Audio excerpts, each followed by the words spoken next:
আসসালামু আলাইকুম। এখন আমি ওসবি বাদশা সিরামটি আনবক্সিং করব। আপনারা সাথেই থাকুন এবং দেখতে থাকুন। তো যাদের এই সিরামটি প্রয়োজন তারা ইনবক্সে মেসেজ করে অর্ডার করে নিতে পারবেন। এই সিরামটি সম্পর্কে আমি কিছু বললাম না, এটা ইউটিউবে সার্চ করে আপনারা দেখে নিতে পারেন। অনেক অনেক অনেক রিভিউ দেওয়া আছে ওখানে। সিরামটি 100% অরিজিনাল এবং কোয়ালিটি সম্পন্ন।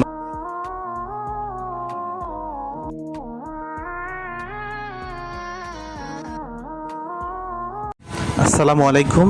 এখন আমি ওসবি বাদশা সিরামটি আনবক্সিং করব। আপনারা সাথেই থাকুন এবং দেখতে থাকুন। তো যাদের এই সিরামটি প্রয়োজন তারা ইনবক্সে মেসেজ করে অর্ডার করে নিতে পারবেন। এই সিরামটি সম্পর্কে আমি কিছু বললাম না, এটা ইউটিউবে সার্চ করে আপনারা দেখে নিতে পারেন। অনেক অনেক অনেক রিভিউ দেওয়া আছে ওখানে। সিরামটি 100% অরিজিনাল এবং কোয়ালিটি সম্পন্ন।